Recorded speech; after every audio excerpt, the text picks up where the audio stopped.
बिस्मिल्लाहिर्रहमानिर्रहीम। अस्सलाम वालेकुम। कैसे हैं आप सब लोग? उम्मीद करती हूँ सब खैरियत से होंगे। मैं भी अल्लाह का शुक्र है बिल्कुल ठीक हूँ। और आज का ब्लॉग मैंने शुरू कर दिया था फजर से ही। तो फजर की नमाज़ पढ़ने के बाद हम लोगों ने हस्बे मामूल वॉक की, और फिर वहाँ से आने के बाद मैंने बना लिए थे फ्रेंच टोस्ट। तो बस ये हल्का फुल्का कुछ ना कुछ सुबह हम लाजमी खाते ही हैं, क्योंकि भूख भी लगने लगती है। रात को इतना ज़्यादा हैवी हम लोग खाते नहीं हैं खाना, तो इस वजह से फिर मैंने ये बना लिए थे फ्रेंच टोस्ट, और चाय बना ली थी। और जनाब उसके साथ ही फिर हम लोगों ने थोड़ी देर के बाद, मतलब लाइट आ जाती जब 7:30 बजे, तो हम लोग सोते हैं, जो कि मैंने आपसे पहले भी अपनी रूटीन शेयर की है। तो बहरहाल वो रूटीन दोबारा तो मैं नहीं दोहराऊँगी, क्योंकि आप लोग बोर हो जाएंगे। और बस फिर यही होता है कि फिर 11 बजे जब मैं नीचे उतर के आती हूँ, तो उसके बाद फिर हस्बे मामूल घर के काम काज इतने हो जाते हैं। और आज मैंने मंथली ग्रॉसरी भी करने के लिए गई थी। तो हसान को तो वैसे ही बिल्कुल टाइम नहीं होता है, क्योंकि देर से ही आते हैं वो, तो फिर आने के बाद वो दोपहर में सो जाता है, और शाम में फिर जाना होता है उसको दोबारा। इस वजह से आयरा के साथ छोटी बच्ची है, तो वो भी नहीं जा रही थी। तो मैंने सोचा कि ज़कवान को ही ले जाती हूँ। अमूमन ऐसे ही होता है कि या तो मैं इनके साथ जाती हूँ या फिर ज़कवान को ले जाती हूँ। तो हम, मतलब राशन जो भी होता है महीने का वो मैं लेके आ जाती हूँ। हमारे घर के करीब ही सेविंग होम है, तो यहाँ से मैं ले लेती हूँ। और ये आप देख रहे होंगे कि मैं क्या कर रही हूँ इसमें। जना मैंने ये सारी कांच की मेरे पास बोतलें हैं, शीशियाँ, तो मैंने सोचा कि इन्हें वॉश कर लेती हूँ। छोटी मोटी चीज़ें रखने के काम आ जाती हैं। कॉफ़ी की बोतलें हैं सारी। तो मैंने गर्म पानी किया हल्का सा, और उसके अंदर मैंने थोड़ा सा मीठा सोडा डाला है, और थोड़ा सा सरफ डाला है, और बस मैं इसके अंदर डिप कर दूँगी सारी कांच की बोतलों को। तो ये मसाले रखने के लिए काम आ जाती हैं। मैंने इकट्ठी कर रही थी, तो 4 ये बोतलें इकट्ठी हो गई थी, और एक जार भी मैं लेके आई थी ये मंगल बाज़ार से। तो मैंने सोचा कि इन्हें वॉश कर लेती हूँ अच्छी तरह, क्योंकि काम आ जाती हैं ये चीज़ें रखने के, छोटी मोटी चीज़ें रखने के। तो बस ये मैंने यहाँ पर भिगो दिया। उसके बाद फिर मैंने अच्छी तरह इसको स्पंज से अंदर बाहर से अच्छी तरह धोकर, और फिर मैंने ट्रे के अंदर एक बड़ा चम्मच रखा, चावल बनाने का जो झारा होता है वो, और उसके ऊपर ये सारी बोतलें मैंने इस तरह देखें उल्टी करके रख दी। अगर ऐसे ही सीधी हम उल्टी करके रखते तो वो ड्राई नहीं होती हैं। इस तरह ही थोड़ी सी उठी हुई रहती है ना, तो हवा लगती रहती है और ये जल्दी ड्राई हो जाती हैं। और बस ये जब पानी अच्छी तरह इनका निकल गया था, तो मैंने इन्हें सीधी करके रख दी थी। तो और फ़ैन चला दिया था, तो ये बिल्कुल ड्राई हो गई थी। फिर मैंने इन्हें उठा कर रख दिया था। और रात में हसान लेके आए थे ये पिज़्ज़ा। ज़कवान का तो आपको पता ही है, पिज़्ज़ा लवर हैं हमारे, जो ज़कवान और ज़हरा भी माशाल्लाह से, आयरा भी, हसान भी। और कल तो मेरा भी दिल चाह रहा था, पूछ रहा था अम्मी क्या लेके आऊँ। मैंने कहा चलो पिज़्ज़ा ले आओ। वरना मैं, मेरे लिए अमूमन या तो शवारमा आता है, या फिर क्लब सैंडविच जो होता है वो आता है। और मुझे पिज़्ज़ा इतना ज़्यादा पसंद नहीं है, तो बस। लेकिन कल मैंने बोल दिया कि हाँ ले आओ। तो ये इस तरह, मतलब हमने रात में फिर लेट नाइट ही खाया था पिज़्ज़ा। और 2 दिन का व्लॉग है। आप ये कहेंगे कि दोबारा दोबारा नाश्ते का व्लॉग दिखा रही हैं, तो वो तो मैंने, मतलब सुबह जो दिखाया था आपको फ्रेंच टोस्ट, वो खा लिए थे। और उसके बाद जब हम दोपहर में उठते हैं 11 बजे, तो ये जब का नाश्ता था वो। और कल मैं गई थी भाई के यहाँ शाम में, क्योंकि उनकी पोती का पित्ते का ऑपरेशन था। तो और तबीयत देखने के लिए उसकी फिर मैं गई थी, तो इस वजह से उन्होंने खाने का अरेंज कर लिया। हम तो मना ही कर रहे थे, लेकिन उन्होंने कढ़ाई बनवा ली, और फिर हम लोगों ने खाना खैर वहीं खाया। और आज मैंने बनाई थी खिचड़ी। खिचड़ी खाने का काफ़ी दिन से दिल चाह रहा था, तो इसके साथ मैंने चटनी भी बनाई थी टमाटर की, धनिया पुदीना चटनी टमाटर की। और उसके साथ ये नरम वाली मैंने थोड़ी खिचड़ी बनाई थी। खाली मैं, आयरा और हसान ही थे, और बच्चे तो खाते ही कितने हैं, 2-2 चम्मच खाते हैं बस। और बस उसके बाद फिर मैंने ग्रीन टी का, मेरा बहुत दिल चाह रहा था पीने का, तो मैंने सोचा चाय नहीं शाम में पीती हूँ, मैं ग्रीन टी पी लेती हूँ। तो ये मैंने अपने लिए ग्रीन टी बनाई, और इसमें मैंने लेमन डाल के पिया। मैंने कहा शायद मेरा थोड़ा सा वज़न कुछ कम हो जाए। मगर दिल की तसल्ली है, पता नहीं किन लोगों का वज़न कम हो जाता है ग्रीन टी से।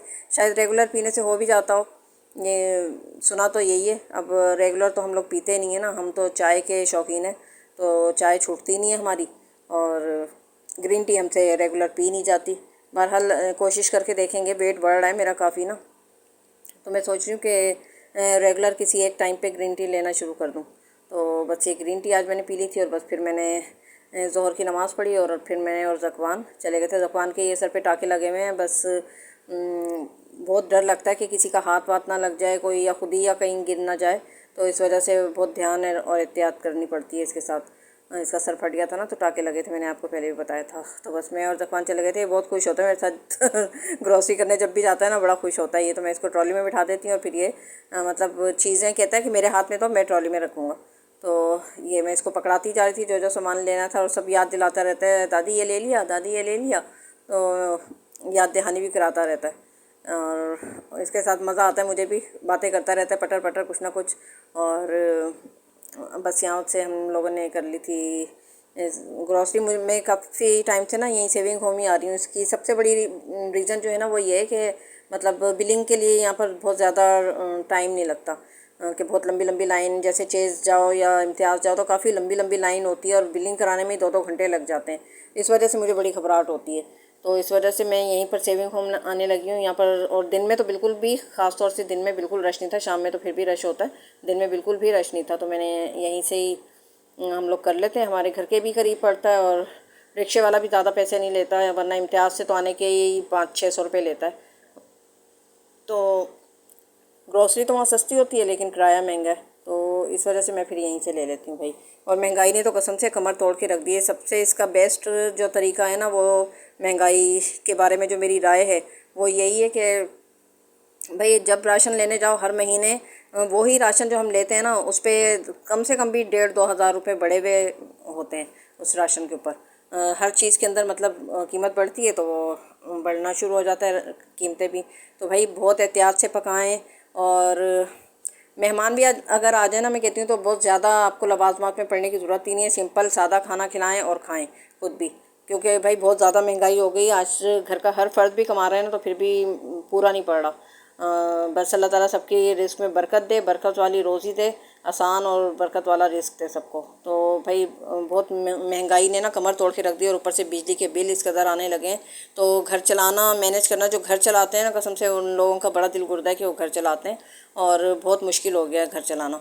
तो बिल्कुल मतलब खाएं, अच्छा भी खाएं, लेकिन ये है कि अपने रेंज के हिसाब से काम करें। कोई ज़्यादा किसी के लिए परेशान होने की ज़रूरत नहीं है। कोई आपको ये नहीं है कि आप कि 2 दिन वाह वाह करके और जनाब उसके बाद कोई आपको पूछेगा भी नहीं और आप फिर पूरा महीना परेशान होते रहेंगे। तो इससे बेहतर है कि किसी के लिए इतने परेशान नहीं हो कि आपको फिर पूरा महीना परेशान होना पड़े।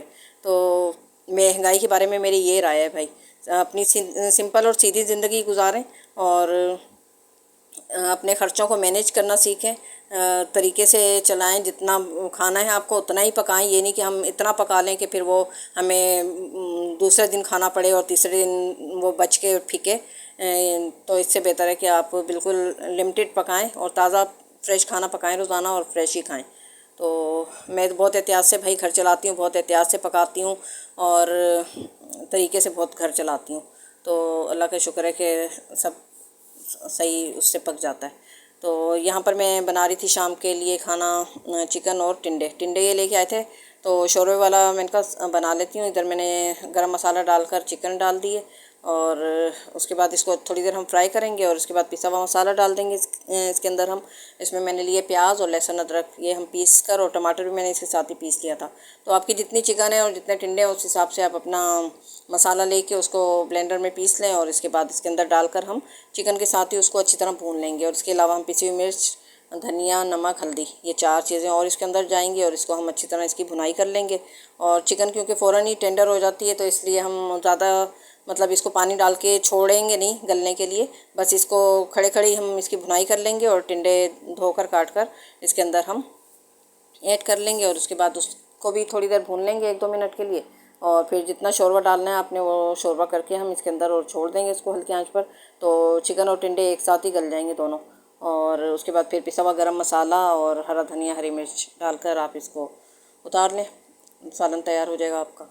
और मैंने आटा भी साथ ही गूँध लिया था। जब मैं किचन में जाती हूँ ना, तो बस फिर मैं ये होता है, आधी ग्रोसरी तो आयरा ने रख दी थी, मतलब डब्बों में पैक करके रख दी थी और उठा कर रख दी थी। सारी जो फ्रिज में रखने की चीज़ें थी वो फ्रिज में रख दी थी। बाकी आधा सामान उसने समेट किया था। तो फिर ज़ारा बहुत रोने लगी थी, तो बाकी की जो ग्रॉसरी है वो फिर मैंने सारी बर्नियों में भर कर रखी, और आटा वाटा भी सारा मैंने डिब्बे में किया और आटा गूँधा, फिर सालन भी मैंने चढ़ा दिया था साथ ही, और आटा भी गूंद लिया था, बर्तन भी साथ ही धो लिए थे। तो बस जब मैं किचन में जाती हूँ तो एक साथ ही मेरे से ये नहीं होता कि बस एक काम किया और आके बैठ गई, फिर दूसरा काम किया और आके बैठ गई। बस जब जाती हूँ तो बस पूरा ही निपटा के आती हूँ, और जल्दी से। ज़्यादा अफराद तो है नहीं, हम टोटल 4 लोग हैं घर में, तो इतनी ज़्यादा देर लगती भी नहीं है खाना पकने में। तो इस वजह से फिर जल्दी जल्दी बस काम अपना निपटा कर, और मैं कहती हूँ वक्त से खाना वाना रेडी हो जाए। मुझे ये रात को देर से काम करना और खाने पकाना ही बिल्कुल भी पसंद नहीं है। बस मैं चाहती हूँ मगरिब तक खाना बन जाए, और फिर जब जिसका दिल चाहे भाई गर्म करे और खा ले। तो खाना तो अमूमन हम लोग देर से ही खाते हैं, 11 बजे तक, लेकिन ये है कि पका लेती हूँ मैं जल्दी। और बस यहाँ पर सालन भी तैयार हो गया था, रोटियाँ भी मैंने साथ ही डाल ली थी, और बस अब मैं फ्री हूँ और अब कर रही हूँ मैं वीडियो को अपलोड। प्लीज़ वीडियो को लाइक किया करें, शेयर किया करें, कमेंट्स किया करें अच्छे अच्छे, और मुझे और मेरी फैमिली को अपनी दुआ में बिलखुसूस याद रखा करें। मैं भी आप लोगों को अपनी दुआ में याद रखती हूँ। और महंगाई के लिए ना एहतजाज करना चाहिए सच में। हमारे मुल्क में तो बहुत ज़्यादा बेड़ा गर्क हो चुका है, और कोई किसी का पुरसाने हाल नहीं है, बहुत बुरा हशर हो चुका है। महंगाई से लोग परेशान हो रहे हैं। आज भी मैं न्यूज़ देख रही थी, तो यानी एक औरत अपनी बच्ची को बेच रही थी महंगाई की वजह से। तो बस अल्लाह ताला हम सबके हालों पे रहम करे और सबको बरकत वाला रिज़्क़ अता फ़रमाए, और बस अल्लाह ताला सबके दस्तरखानों को वसी करें। चलिए जी, अपनी दुआ में मुझे मेरी फैमिली को ज़रूर याद रखिएगा। टेक केयर, बाय बाय, अल्लाह हाफ़िज़।